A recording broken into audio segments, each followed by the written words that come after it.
ketika akan suatu ketika karena saking dolime wong-wong kafir. Suatu ketika Jibril niku matur dumateng Kanjeng Nabi. Kanjeng Nabi niku tiba-tiba farafa'tu ra'si fa idza ana bi sahabatin qad adallatni. Kanjeng Nabi niku dawuh bahwa seolah-olah di atasku ini ada sebuah awan mendung. Yang mana awan mendung itu tatkala aku mengangkat kepalaku kemudian aku lihat fa nadartu fa idza fiha Jibril. Tak lihat kok ada awan mendung, tak lihat ternyata itu adalah malaikat Jibril. Malaikat Jibril berkata, "Fanadani faqala innallaha qad sami'a qaula qaumika laka wa ma raddu 'alaik wa qad ba'asallahu ilaika malikal jibali lita'murahu bima syi'ta fihim."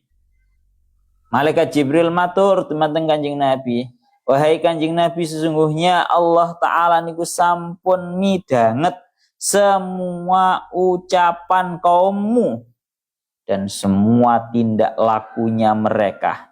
Maka Allah Ta'ala telah mengutus bersamaanku kepada engkau para malaikat yang dipasrai gunung-gunung agar engkau memerintahkan mereka dengan perkara yang engkau mau." Gampangane ngomong, lek panjenengan purun Kanjeng Nabi niki malaikat napa? Malaikat yang dipasrai gunung, kalau engkau mau malaikat tersebut akan membalikkan gunung kepada mereka orang-orang kafir tersebut. Tapi napa? Kanjeng Nabi namung dawuh, "Fanadani malikul jibal fasallama alayyah." Kemudian para malaikat yang dipasrahi gunung niku matur dumateng Kanjeng Nabi, ya, setelah mengucapkan salam, mature napa? "Ya Muhammad, wahai Muhammad, faqala dzalika fi ma syi'ta." Urusan gunung niki pun tergantung panjenengan. Jenengan lek ngersakaken dimblekaken nang orang-orang kafir langsung niki dimblekaken. Ya. Tapi napa Kanjeng Nabi dawuh? In syi'ta niki dawuh napa namanya dawuh para malaikat yang di pasrai gunung, in syi'ta an utobbiqo alaihimul akhsyaben. Jenengan ngersakaken niscaya aku akan membalikkan gunung dan seisinya ini kepada mereka. Tapi nopo kenyataannya faqala Nabi sallallahu alaihi wasallam bal arju ayyukhrijallahu min aslabihim man ya'budullaha wahdahu la yusyriku bihi syai'a. Akan tetapi aku tetap berharap Allah Ta'ala itu mengeluarkan dari tulangnya mereka agar mereka itu menyembah terhadap Allah Ta'ala. Saya masih berharap mungkin dia bisa mengeluarkan anak turun yang menjadi orang-orang yang beriman. Kanjeng Nabi Masya Allah pemaaf, bahkan hanya pemaaf penuh dengan bahasan optimis. Optimisan istilah baba jarne wong kafir wis jarne, karena kalau mereka yang tidak iman berarti ya anak mereka, anak turun mereka. Kalau anaknya nggak beriman, ya kemungkinan anak cucu mereka. Kalau anak cucu mereka nggak, ya setelahnya. Ini harapannya Kanjeng Nabi. Jadi Masya Allah, bukan Kanjeng Nabi yang mengharapkan Allah Ta'ala menampakkan, tapi perintahnya Allah Ta'ala ke Kanjeng Nabi ndonga sing kaya ngeten iki. Itu yang pertama ya Jah. Jadi ini perlu yang kita ketahui. Rabbi fala taj'alni ma'al fil qaumil zalimin. Mengokohkan untuk mentaukidkan bahwa di dalam sebelumnya syarat dan sebelumnya jawab sama-sama ada kalimat Rabbi. Qur Rabbi imma. Sebelum in syartiyah ada Rabbi. Kemudian Rabbi fala taj'alni. Sebelum fala taj'alni juga ada kalimat napa? Rabbi. Itu untuk mentaukidkan. Maka janganlah engkau jadikan bersamaan dengan orang-orang yang lain. Nah, dingendikaken ya dadi awak dhewe iki, Pak. Kalau kita itu bahayanya kita itu berkumpul dengan orang-orang yang dolim itu ya seperti itu. bahayane kumpul wong sing dolim.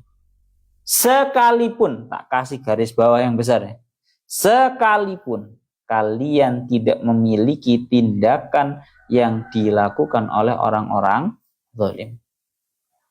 Bahaya. Ya kecuali kalau tujuannya itu untuk berdakwah. Lagi kelas awak-awak dhewe iki ojo sesekali gaya berdakwah. Awak dhewe sing penting awake bener ngono ae dhisik. Karena terlalu berat yang namanya bidang dakwah itu berat. Ojo gaya kowe, Pak. Ojo gaya. Semisal gaya ngomong aku iki mlebu diskotik kate dakwah, gaya kowe. Sing enek kowe mlebu diskotik tujuanmu awal kepingin dakwah, sing enek awakmu malah terjerumus pisan. Paham ya? Jadi yang paling pertama, Rabbi fala taj'alni fil qaumil dhalimin. Kuwi awak dhewe minimal jangan mau bersamaan dengan orang-orang yang zalim. Pohon Rabbi fala taj'alni fil qaumil dhalimin. Tingendikaken kalian para ulama li anna fa ahliku bihalaki, maka aku bisa menjadi ikut binasa sebab binasanya mereka. Li anna syu'mad dhalim qad ya'ummu ghairahu, karena siksaan azab yang turun kepada orang yang zalim ini akan menyeluruh kepada selainnya. Wes, itu yang pertama. Maka di tengah iki ada sebuah pertanyaan berupa nopo? Ya Allah ya Rabbihu ya Karim, Kanjeng Nabi kok dikengken ndonga agar Kanjeng Nabi ini tidak dijadikan bersamaan dengan orang-orang yang zalim. Iki maksudnya piye? Kalau dingendikakan kalian seperti yang diawakan Syekh As-Sawi juga ini menukil daripada Imam Fakhruddin Ar-Razi, karena ingkul ta inna Rasulullahi ma'sumun min ja'lihi ma'al qaumil zalimin fa kaifa amarahu bihadza du'a. Kalau memang Kanjeng Nabi itu kan seperti yang kita ketahui, Kanjeng Nabi itu maksum, dijaga dari dijadikannya orang-orang yang zalim. Gampangan memang Kanjeng Nabi nggak ngarah jadi orang-orang yang zalim itu nggak ngarah. Lah cuma lalu apa fungsinya Allah Ta'ala memerintahkan Kanjeng Nabi berdoa agar tidak dijadikan bersama dengan orang-orang zalim? Faham ora, Pak? Jadi Kanjeng Nabi kan jelas tidak mungkin Kanjeng Nabi itu menjadi sosok yang bersamaan dengan orang-orang zalim, kan orang mungkin. Ya toh, tapi kok Kanjeng Allah Ta'ala kok memerintahkan kepada Kanjeng Nabi doa yang seperti itu? Alasannya adalah uji babi annallaha bi annahu amara bidzalika idharan lil ubudiyah. Memang sengaja Allah Ta'ala itu memerintahkan terhadap Kanjeng Nabi yang seperti itu. Pertama tujuannya untuk Kanjeng Nabi itu menampakkan sifat kehambaannya. Napa? Menampakkan sifat kehambaan. Wong dungo itu paling utama, tujuan utamanya adalah menampakkan sisi kehambaan. Awak dhewe wis sugih ngono umpama ya. Ndonga maneh nang Gusti Allah, ya Allah Gusti jan paringi kula niki tetep sugih.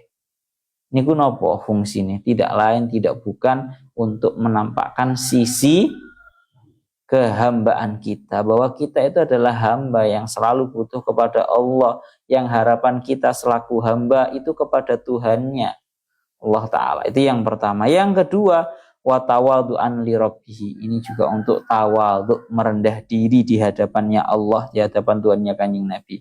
Wa ta'liman li ajrihi, mengagungkan terhadap ganjarannya Kanjeng Nabi. Wa liyakuna fi jamil awqati dzakiran lillah, dan agar Kanjeng Nabi itu menjadi sosok yang selalu di dalam seluruh waktunya menjadi orang yang berzikir, ingat terhadap Allah. Sekaligus juga untuk mengulangi dumateng kaume bahwa ojo sampai sing jenenge bersamaan dengan orang-orang yang zalim. Iki abot tenanan. Mulakno paling minimal minus pokoknya awak dhewe iki mari dibahas total nang bab masalah amar ma'ruf nahi mungkar, minimal lek ana wong zalim awak dhewe kudu ingkar bil qalbi. Kalau nggak bisa yang namanya amar ma'ruf nahi mungkar yang sifatnya merubah dengan ucapan atau dengan tindakan, minimal adalah ingkar bil qalbi. Lek gak iso ingkar bil qalbi yo ngale, Pak. Yes.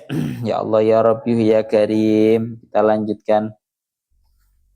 Wa inna ala an nuriyaka ma na'iduhum laqadirun. Tengah iki ingin dikaakan dan sesungguhnya aku Allah untuk menunjukkan kepadamu sebuah perkara yang telah aku ancamkan kepada orang-orang kafir berupa siksaan, itu merupakan zat yang maha kuasa. Artinya ya nopo? Bahwa Allah Ta'ala itu adalah zat yang maha kuasa untuk menampakkan siksaan yang telah diancamkan, memberitahukan, menampakkan di depannya Kanjeng Nabi, untuk menampakkan di hadapannya Kanjeng Nabi sebuah perkara, sebuah siksaan yang telah diancamkan kepada orang-orang kafir. Maknanya ini seperti yang dilakukan oleh Syekh As-Sawi, wa inna laqadiruna ala an nuriyakal adzab alladzi na'iduhum bih. Aku Allah, sungguh aku Allah sangatlah maha kuasa untuk menampakkan, untuk memperlihatkan kepadamu Muhammad sebuah siksaan yang telah aku ancamkan kepada orang-orang kafir. Aku iso langsung untuk menampakkan. Mulana tengeri kita ngendikan kalian Syekh Daula Sya'rawi, beliau dawuh annana qadiruna ala an nuriyaka syai'an mimma wa'adnahu bihi minal adab. Akan tetapi lakinnahu laisa adzabal istisal. Akan tetapi bukanlah azab yang dihabis totalkan, binasa total. Lianna Allah akrama ummataka hattal kafir minha bi an'afaha Allah bi an'afaha min hadzal azab. Jadi termasuk janjinya Allah Ta'ala, termasuk keistimewaan yang dimiliki oleh umatnya Kanjeng Nabi, sak bejat-bejate, sak rusak-rusake orang ngara di adab istisal atau siksaan yang berupa napa dibinasakan secara total orang ngara. Bahkan saking sangar ini termasuk khosaisil ummah al-Muhammadiyah. Bahkan orang kafirnya pun saja itu tidak terkena oleh adab ini. Pun. Lalu ngediki ngendikaken idzan la yakun adabul istisal illa idza alimallahu ta'ala annahu la faidata minhum. Bahwa yang namanya adabul istisal atau siksaan yang benar-benar binasa total itu tidak akan diturunkan oleh Allah Ta'ala kecuali kalau Allah Ta'ala itu tahu bahwa sudah tidak ada faedahnya daripada orang-orang kafir. Bahkan wala hatta min dzurriyyatihim min ba'dihim, bahkan sampai keturunannya pun juga nggak ada faedahnya. Jadi pemahaman terbaliknya, azabul istisal ini akan diturunkan oleh Allah tatkala sudah orang-orang kafir itu sudah tidak bisa diharapkan, bahkan juga tidak bisa diharapkan lagi anak keturunannya untuk beriman. Seperti yang di kama hadasa ma'a qaumi Nuh, seperti yang terjadi pada kaumnya Nabi Nuh. Nabi Nuh niku sampai ndonga, innaka in tadarhum yudillu ibadaka wa la yalidu illa fajiran kafara. Nabi Nuh niku sampai ndonga kados ngoten. Nabi Nuh dungane Nabi Nuh niku matur dumateng Allah Ta'ala, innaka ya Allah, sesungguhnya engkau intadarhum, apabila membiarkan mereka orang-orang kafir, yudillu ibadak, niscaya mereka akan menyesatkan terhadap para hamba-hambamu, wala yalidu illa fajiran kafara, dan mereka tidak akan memiliki keturunan kecuali orang-orang yang tersesat dan juga orang-orang yang kafir.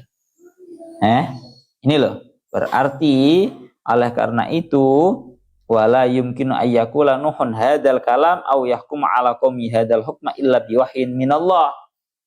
Nabi Nuh itu ngomong kayak ngene iki tidak lain tidak bukan karena ini merupakan wahyu dari Allah. Li'annahu la yastati ayyahkuma ala hadil qadiyatil kauniyah allati la ya'lamuha illal mukawwin al-a'la subhanahu. Karena Nabi Nuh sendiri sebenarnya nggak bisa untuk mengetahui, untuk menerawang, cara bahasa kasar ngomong ngoten nggih, bahwa orang-orang kafir ini sudah tidak bisa diharapkan keimanannya, bahkan juga keturunan-keturunannya, kecuali ini merupakan wahyu dari Allah. Niku ngoten ya. Maka kalau kita belajar yang namanya sejarah dari zaman dahulu, ada beberapa sahabat yang oleh Kanjeng Nabi, ada beberapa orang-orang kafir yang kemudian justru berbalik, kemudian menjadi sahabat setianya Kanjeng Nabi. Malah menjadi orang-orang yang sangat mencintai terhadap Kanjeng Nabi.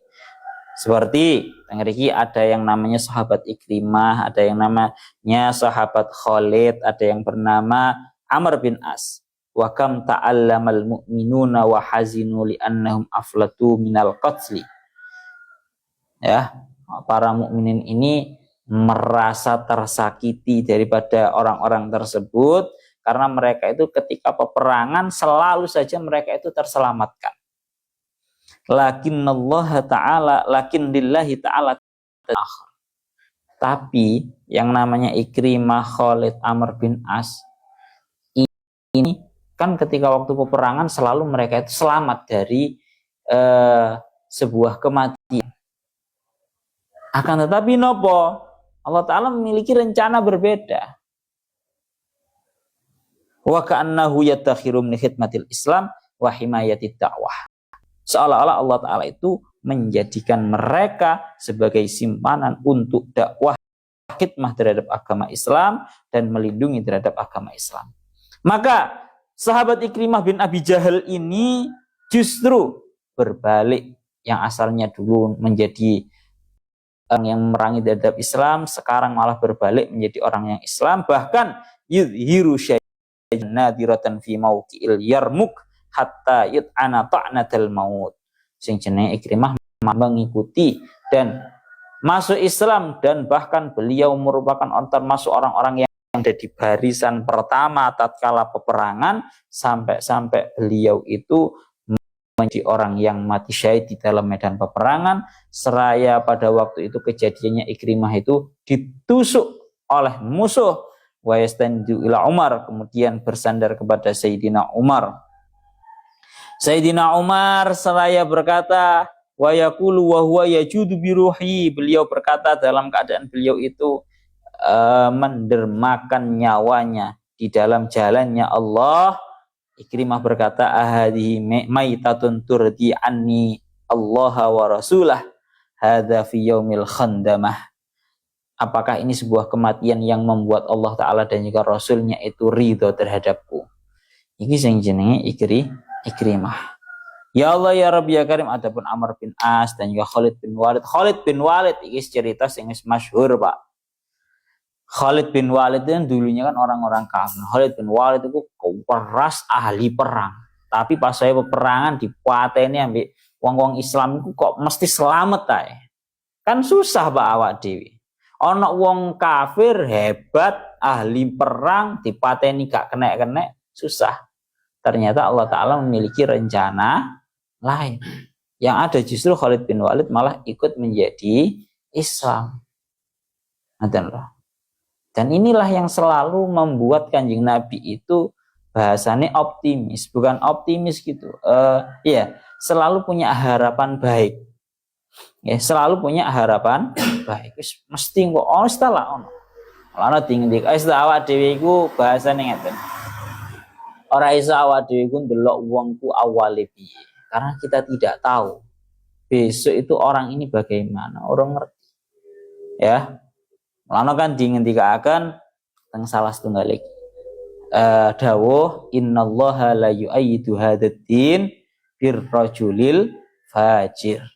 Sesungguhnya Allah Ta'ala itu menguatkan agama ini dengan orang-orang yang fajir, dengan orang-orang yang rusak. Paham ora, Pak? Ono bocah-bocah nakal. Mulane lek para yai niku kadang malah luwih seneng karo santri-santri sing ndablek tinimbang santri-santri sing ora patek ndablek. Tapi aja didadekno aku tak dadi bocah ndablek ae ora. Keranten napa biasanya bocah-bocah sing ndablek iku ya anjen ndablek, tapi sekali didhawuhi yaine iku langsung manut. Ini guys, sampean lihat sendiri ceramah-ceramahnya Yai Asrori, beliau juga sering dawuh seperti ini. berawal daripada dawuh napa innallaha la yu'ayyidu hadzal-din birrajulil fajir. Sesungguhnya Allah Ta'ala itu menguatkan agama ini dengan orang-orang, dengan laki-laki yang fajir, yang rusak, yang nakal. Yang aneh itu Pak, agama Islam justru dikuatkan oleh ar-rajulil fajir. Jadi mulanya ojo ngumun. Ternyata akeh asline wong iku preman, marongono di kemudian hari justru dialah yang berada di barisan terdepan untuk melindungi dan menjaga dakwahnya agama Islam ini. Semulanya nih wa inna ala anriyaka ma na'iduhum laqadirun. Allah Ta'ala itu mampu untuk menunjukkan kepadamu Muhammad sebuah siksaan yang telah Allah Ta'ala ancamkan. Pun tengriki ngoten nggih. Ya Allah ya Rabbi ya Karim. Kita lanjutkan terakhir nih. Idfa billati hiya ahsanus sayyi'atah nahnu a'lamu bima yasifun. Surat Al-Mu'minun ayat 96. Kita muratirian idfa billati hiya ahsan as-sayyi'ah. As-sayyi'ah di sini menjadi maf'ulnya idfa. Tolaklah wahai Muhammad dengan sebuah perkara yang lebih baik, sebuah keburukan. Iya, ini murati letterlek ya, sesuai dengan urutan ya. Kalau di murati yang tidak letterlek, biar kamu paham, fa'is sayyi'ata billati hiya ahsan. Tolaklah sebuah keburukan dengan sebuah hal yang sangat baik. Ingat, Al-Quran itu kan, Al-Quran itu terlalu istimewa Pak. Nahnu a'lamu bima yasifun. Kita lanjutkan nanti aja tafsir yang lebih globalnya. Nahnu a'lamu bima yasifun. Kami Allah, aku Allah, itu lebih tahu, maha tahu terhadap perkara-perkara yang telah mereka sifatkan, yang telah mereka tuduhkan, yang mereka sifatkan. Artinya bagaimana?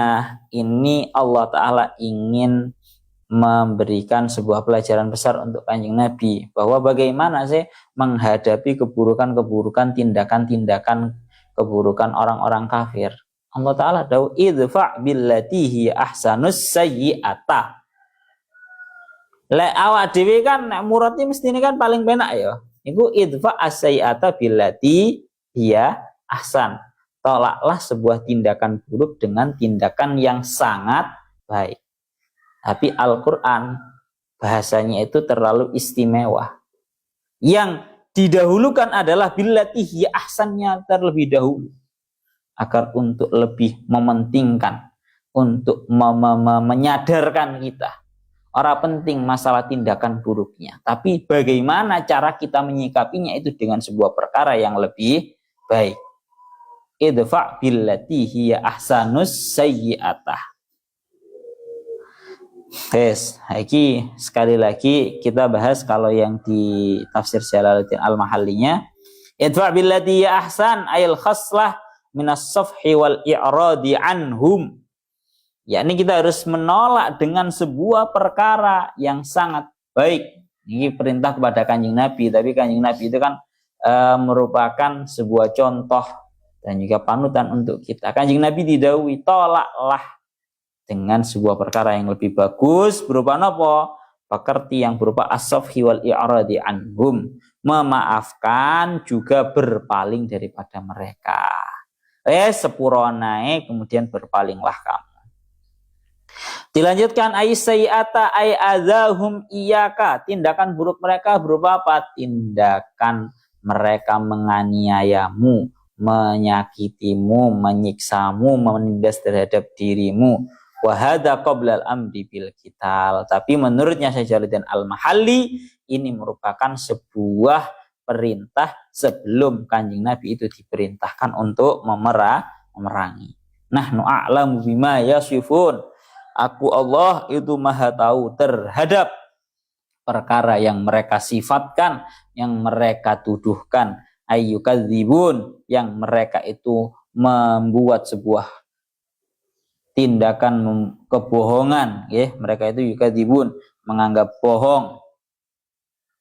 Wa yaquluna, dan apa yang mereka ucapkan, fanujazihim alaihi, maka mereka semua akan kami beri balasan atas pekerjaan tersebut. Pun niku ngoten.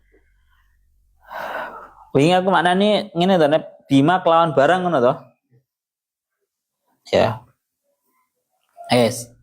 Sekarang ini merupakan sebuah ya Allah ya Rabbi ya Karim, ayat yang termasuk ayat yang sangat agung di dalam Al-Quran.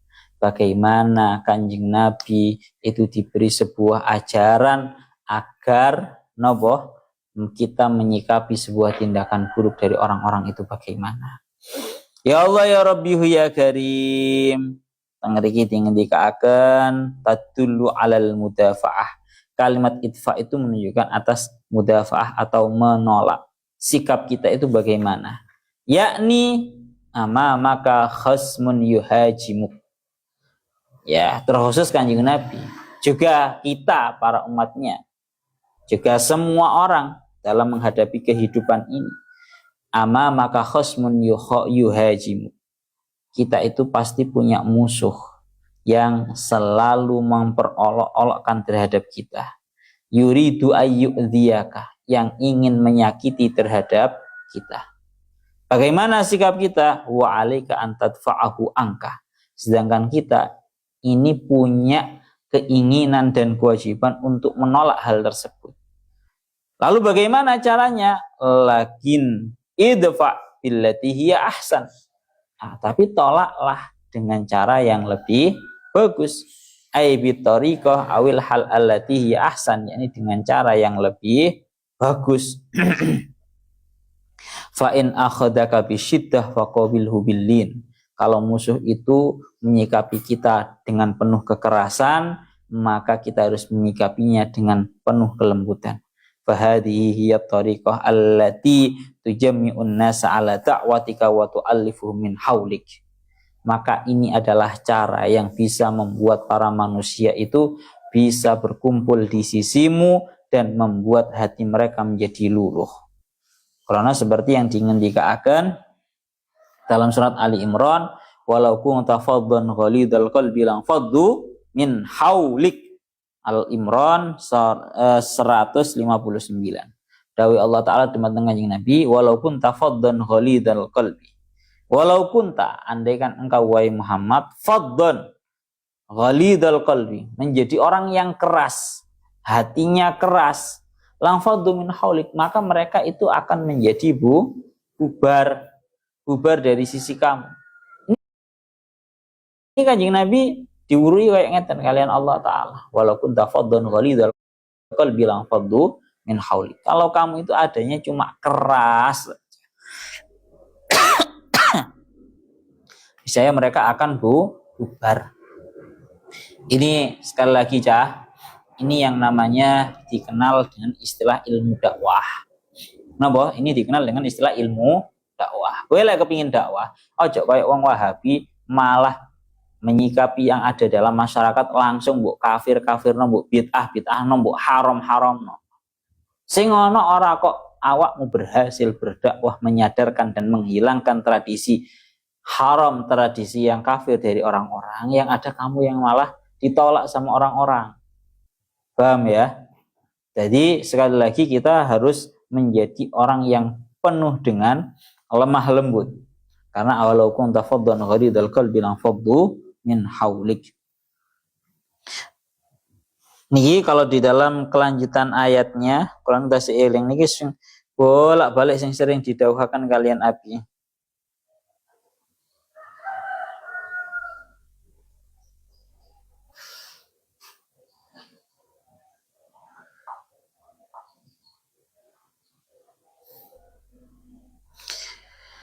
Dawuhnya Allah Ta'ala menyifati terhadap Kanjeng Nabi di dalam surat Ali Imran itu 159. Niki fa bima rahmatin minallahi lintalahum. Niki. Allah Ta'ala dawuh menyikapi Kanjeng Nabi, fa bima rahmatin minallah. karena engkau mendapatkan rahmat dari Allah, liyatalahum, engkau Muhammad bisa bertindak lemah lembut terhadap mereka.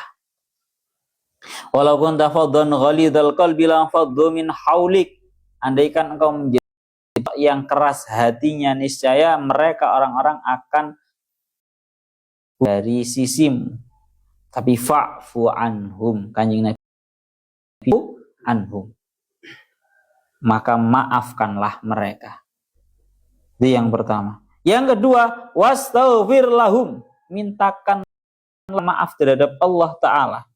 Bahkan yang ketiga, wasyawirhum fil amr, buatlah mereka itu merupakan orang-orang yang kawaroi. Ini yang dimaksud dengan ya Allah ya billati hiya ahsan, menolak sikap mereka dengan sikap lebih baik. Dawuhnya para ulama, ayat Al-Qur'an ini dawuhna billati hiya hasan, tapi billati hiya ahsan kalau dikenal di dalam nahwu kita, af'ala itu termasuk af'alut tafdil, yang maknanya ada mubalaghah, lebih baik. Lebih baik itu bagaimana? Di dalam surat Ali Imran ayat 159, sifatnya kanjeng Nabi tatkala kanjeng Nabi itu disakiti. Fabima rahmatin minallahi lintalahum. Pertama, kanjeng Nabi itu tetap bersifat lemah lembut. Satu. Yang nomor dua, fa'fu anhum. Kanjeng Nabi didhawuhi kalian Allah Ta'ala agar kanjeng Nabi itu memaafkan terhadap mereka, orang-orang kafir. Bahkan yang nomor kedua, wastaghfir lahum, mintakanlah mereka maaf. Kalau tasih eling biyen niku didhawuhi bapak kula. Nabi niku dawuh, loh, iki lho kanjeng Nabi. Pertama didhawuhi fa'fu anhum, ngapura tok iku lho wis abot. Dani yo mari ngapura sik dikongkon wastaghfir lahum, dikongkon jaluk no permintaan maaf untuk mereka kepada Allah Ta'ala. Niku luwih abot maneh. Sik ditambahi, mari dikongkon ngapura, mari dikongkon ngapura niku dikongkon memintakan maaf untuk mereka kepada Allah Ta'ala, marungono wasyawirhum fil amr. Niku malah luwih abot maneh. Dikongkon mereka itu menjadi teman musyawarah, teman bertukar pikiran. Niki kanjeng Nabi, Pak, tatkala disakiti itu malah fa'fu anhum wastaghfir lahum wasyawirhum fil amr. Pun niku ngoten. Mulane teng mriki dingendikaken fa in aratta an tu'attifahum nahwaka fadfa billati ahsan.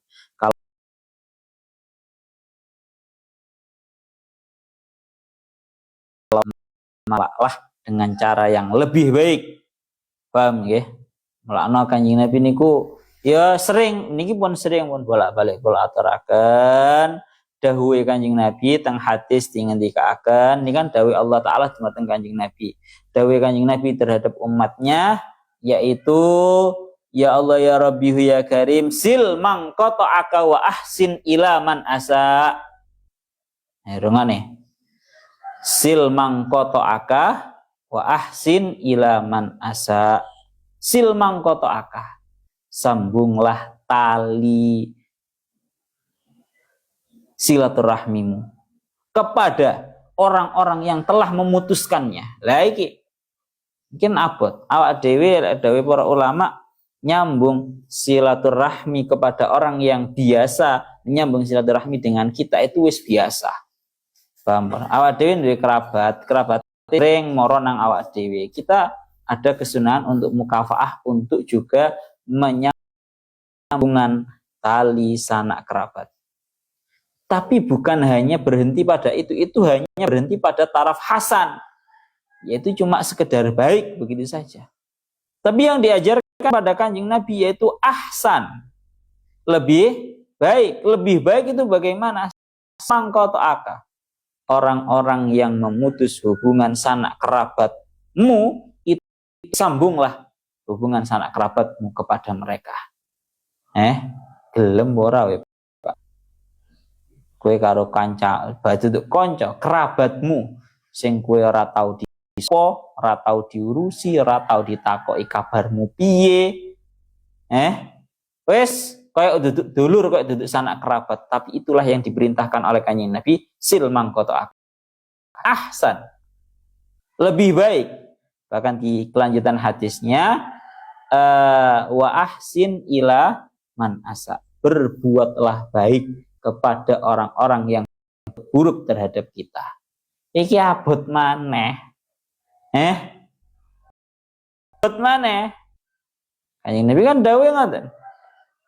Kalau sering didhawuhi Umi, kalau berbuat baik kepada orang yang berbuat baik kepada kita, maka itu sebuah hal yang ringan. Paham ora, Pak? Umpama sonep biasa ngekei rokok nang Gilang bales ngekei rokok itu barang enteng. Tarafnya hasan. Yes, biasa baik. Ya toh? Tapi yang diberikan Kanjeng Nabi itu ahsan, lebih baik. Berupa kita memberikan tindakan baik kepada orang-orang yang bertindak buruk. Kira-kira jajalan, kowe ra tau dikei rokok belas sampai bocah kuwi ngono semisal ya. Tapi malah awakmu dengan baiknya memberikan rokok gitu semisal. Atau sing ana sak walike, wong kuwi tindakane welek tok nang awakmu, tapi kamu tetap bersikap baik kepada dia. Ini namanya ahsan, lebih baik. Karena ngapi wong api iku wis biasa, tapi lek ngapi wong elek jan rasane gregeten rasane.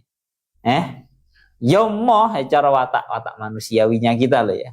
Ya moh Pak nyapo ngapi wong kuwi nang aku sing ngilokne, sing menganiaya, sing menghardik. Wis ora enek api-api blas wong kuwi. Mulane kan kula kan nggih pun sering dawuhaken. Dadi kowe ojo sampai tertipu dengan ucapannya Joker itu ya. Yang mana Joker itu menyerukan kepada slogan orang jahat adalah orang baik yang tersakiti. Wah, badukmu kuwi. Itu sebuah kalimat yang sifatnya dijadikan pembenaran untuk menjadi orang jahat. Kanjeng Nabi nggak pernah mengajarkan seperti itu. Nggak ada istilah orang jahat adalah orang baik yang tersakiti. Yang ada itu ahsin ilaman asa'a. Berbuatlah baik kepada orang-orang yang berbuat buruk. Ana kalau baca teng salah setunggal dawuh Habib Ali Al-Jufri, beliau dawuh as-sabru matiyatun la takbu. Yang namanya sabar itu sebuah kendaraan yang tidak mungkin jungkel. Masuk bersabar saya tenanan. Guys ya, jadi nggak ada ya istilah orang jahat adalah orang baik yang tersakiti. Ku nggak enak. Ojo sampai ono gaya kaya ngono kuwi. Tenan, wis sesat tenan kuwi. Tapi memang realnya kebanyakan di masyarakat kita memang seperti itu tuh ya. Jadi biasanya awak dhewe biyen niku asline niku aku bagus, apik tenanan ambek bocah kuwi. Tapi warek iku tak bagus-bagusi tak api-api kok malah awak dhewe dibales elek. Ya wis mesti sanae tak bales elek. Akeh-akeh kan awak dhewe kan ngono to. Kayak sing didhawuhaken Joker niku to Pak awak dhewe. Tapi kita sekali lagi ingin berusaha untuk menerapkan apa yang didhawuhkan oleh Kanjeng Nabi bahwa wa ahsin ila man asa. Ini baru yang dinamakan ahsan. Lebih baik, sekali lagi lebih baik, bukan hanya taraf hasan tapi taraf ahsan.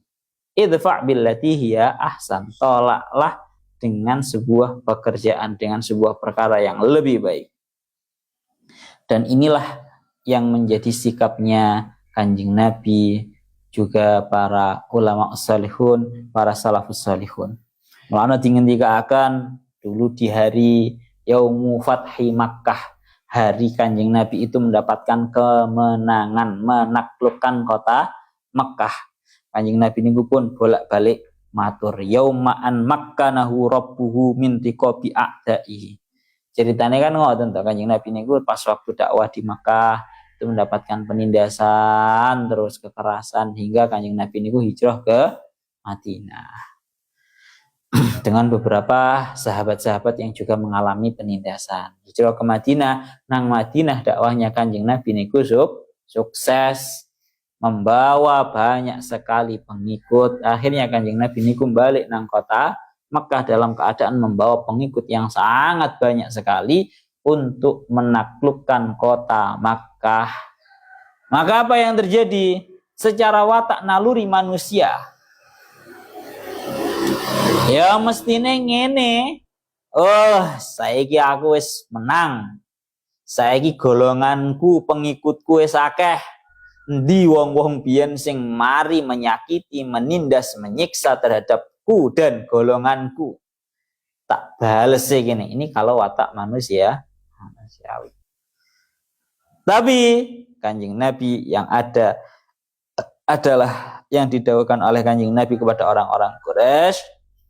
Ya ma'syar Quraisy, matadunnuna anni fa'ilun bikum. Hei orang-orang Quraisy, apa yang kalian sangka? Apa yang akan aku lakukan kepada kalian? Dawuhnya Kanjeng Nabi ngoten. Qalu khair. Orang-orang kafir Quraisy menjawab, "Oh, kula nyangka Kanjeng Nabi bahwa jenengan pasti tetap akan melakukan tindakan baik. Akhun karim wa ibnu akhin karim." Adalah saudara mulia dan anaknya saudara mulia. Maka Kanjeng Nabi dawuh, "Idhabu fa antumut tulaqa." Sana-sana. Kalian pergi, adalah orang yang terbebaskan. Artinya Kanjeng Nabi sama sekali tidak menyimpan rasa dendam sedikit pun. Yang ada mereka disuruh untuk kembali ke rumah masing-masing. Karena sebaliknya nang fa antumut tulaqa. Awak minimalnya balesnya masih titik Pak ben rodok marem. Kanjeng Nabi mboten, tidak ingin membalaskan sesedikit pun. Ini yang dilakukan Nabi. Masya Allah. Juga banyak kan ceritanya.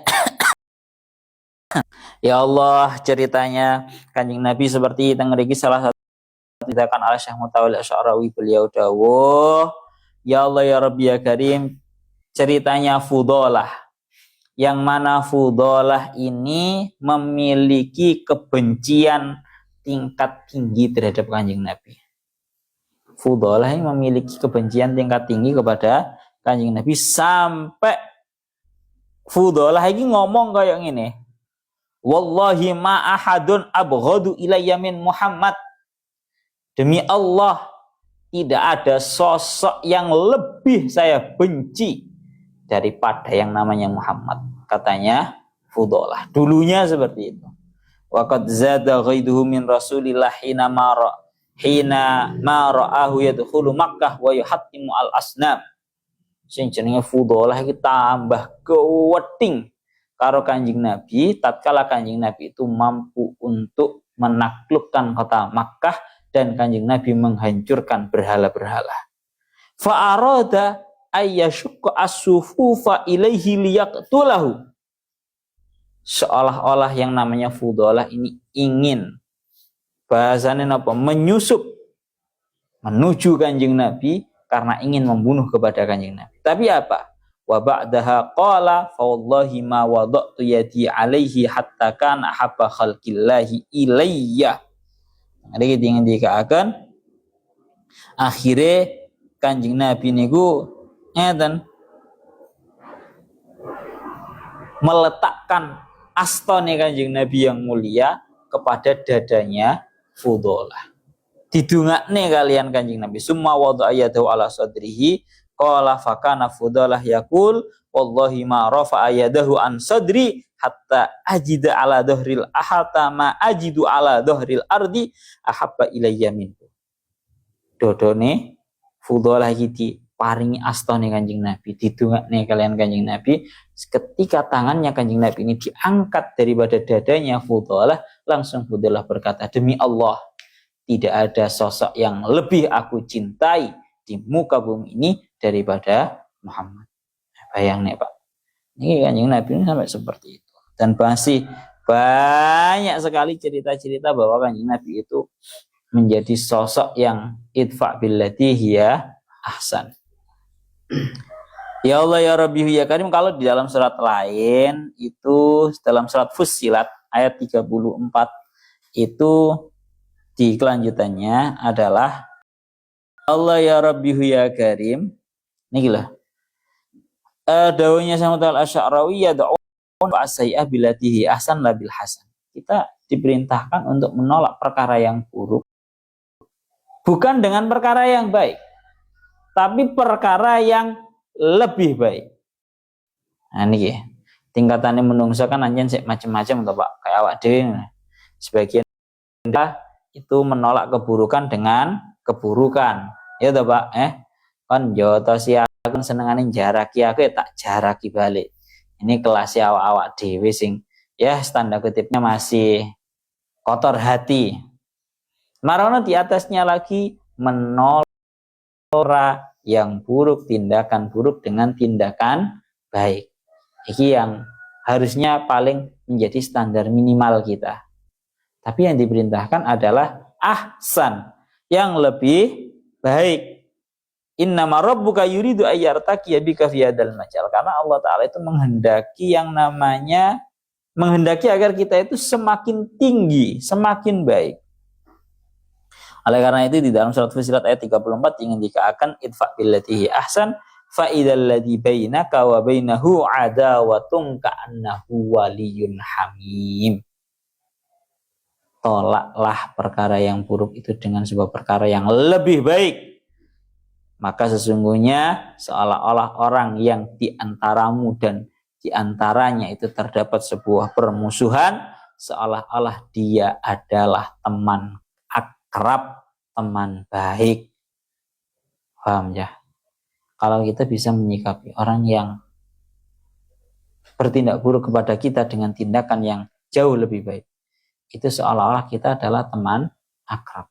Jajalan dewe, rasane dewe. Minimal ana wong nglakoni perkara elek nang awak dhewe, minimal wis ora usah dianggap, ora usah diurusi. Kaya rene apa-apa, kaya panggah sahabat. Mereka malah akan bingung dengan sikap kamu. Karena ketika kamu menyikapi mereka dengan tindakan buruk, mereka kamu sikapi dengan sama-sama tindakan buruk, mereka akan merasa berhasil. Aku berhasil lah. Nggak ada ide ini geregetan ini berhasil. Tapi jajalan ya. Ya iki orang dadi jajal. Tapi biar ini benar-benar menjadi wataknya kita. Masya Allah, cerita terakhir tengeriki dingendikaken ini cerita sangat masyhur sekali, yaitu ceritanya Hasan Al-Basri tatkala Hasan Al-Basri itu diperolok-olokkan bahkan dipisui di salah satu majelis. Wa kana fi waqti rutabil balhi. Jadi pada waktu itu Sayyidina Hasan Al-Basri itu di hadapannya orang-orang di majelis itu dicaci maki habis-habisan sama seseorang. Apa sikapnya? Awak dhewe wah cek wani ne arek iki. Nang ngarepe majelisku aku bisa dicaci maki koyok ngono kuwi ya jotos tenan, Pak. Tapi apa yang dilakukan oleh Al Hasan Al Basri ketika beliau dicaci maki habis-habisan oleh seseorang laki-laki? Beliau berkata, arsala Al Hasan ilaihi tabqan minar rutab. Yang ada Hasan Al Basri itu menyuruh kepada pembantunya agar ini loh, satu karung kurma rutab berikan kepada orang yang telah caci maki tersebut. Idhab bihi ila fulan. Bawan ini satu karung kurma rutab ini bawan kepada si fulan yang telah mencaci makiku. Wa kullahu, ucapkan kepada dia, lam yajid sayyidi asmana min hadza. Ya. Tolong dimaafkan majikanku karena majikanku tidak menemukan perkara yang lebih berharga dari sekarung kurma rutab ini. Waqad balaghahu annaka ahdaika ilahi hasanatika bil amsi wa hiya bila syakkin a'dham min hadiyati tilka. Nah niki. Jadi sing jenenge orang yang mencaci maki ku tambah heran-heran. Napa tambah heran-heran. Kok enak ya Hasan Basri ku tak caci maki, kok malah aku dikei kurma rutop sak karung. Heran ditakoki kok iso aku tira. Nggih, wau tirose majikan kula Hasan Al Basri matur suwun. Napa malah matur suwun. Matur suwun saestu. Niki malah kula dikengken maringi jenengan kurma sak karung, kurma rutop sak karung. Wau tirose matur suwun, mboten iso bales sing luwih apik. Apa mboten iso bales sing luwih apik. Nah, bingung. Wong sing mencaci maki iku, Mang. Loh, piye maksudnya Hasan Al Basri kok bisa seperti itu? Nggih, wau tirose Sayyidina Hasan Al Basri matur suwun keranten panjenengan sampun memberikan seluruh kebaikannya sampeyan kepada Sayyidina Hasan Al Basri. Akhirnya beliau membalas dengan sekarung kurma rutop, dan otomatis sekarung kurma rutop ini tidak ada harganya, tidaklah lebih berharga daripada seluruh kebaikanmu yang telah engkau hadiahkan kepada Hasan Al Basri tatkala engkau mencaci makinya. Piye bae Iki pandangannya para salafus sholihun ini kaya ngono kuwi. Dicaci maki, dihina, itu ora kok malah merasa terhina. Yang ada merasa bahwa telah diberi hadiah berupa amal-amal baik. Malah memberikan rutop sak karung. Wah, Masya Allah. Niku ngoten. Ya Allah ya Rabbi ya Karim. Pon niku ceritanya masih banyak sekali. Nahnu a'lamu bima yasifun. Aku Allah itu maha mengetahui terhadap apa-apa yang telah mereka tuduhkan, mereka sifatkan. Ay anta ya Muhammad ta'khud bi haqqika min haula idza kunna nahnu la na'rifu ma naf'alunahu bika lakinil hal annana na'rifu jayidan wa nusihim alaihi. Masya Allah. Pon intine ngoten nggih. Dadi Allah Ta'ala adalah zat yang lebih maha mengetahui terhadap perkara yang telah mereka sifatkan, yang mereka tuduhkan. Intinya kesimpulannya adalah Wallahu Ta'ala yuridu ayyarhama nabiyahu wa ayyurihahu. Allah Ta'ala itu ingin merahmati, mengasihi terhadap nabinya dan merehatkan kanjeng Nabi. Ta'ka minhum wa fawwid amrohum ilaina fanahnu a'lamu ma yasifun ay bima yukadzibuna fi haqiqa. Wis to jarni ae gampangane ngomong ngoten. Wis ta jarni Muhammad, kuwi urusanku mereka itu. Yang penting kamu menyikapinya mereka dengan baik. Urusan mereka nanti mau diapakan, perihal siksa ataupun yang lainnya, kuwi urusanku wae. Wa qur rabbi a'udzubika min hamazati syayatin wa a'udzubika rabbi ayyahdurun wa a'udzubika rabbi ayyahdurun. Surat Al-Mu'minun ayat 97 98. Ilahuna wallahu a'lam bissawab.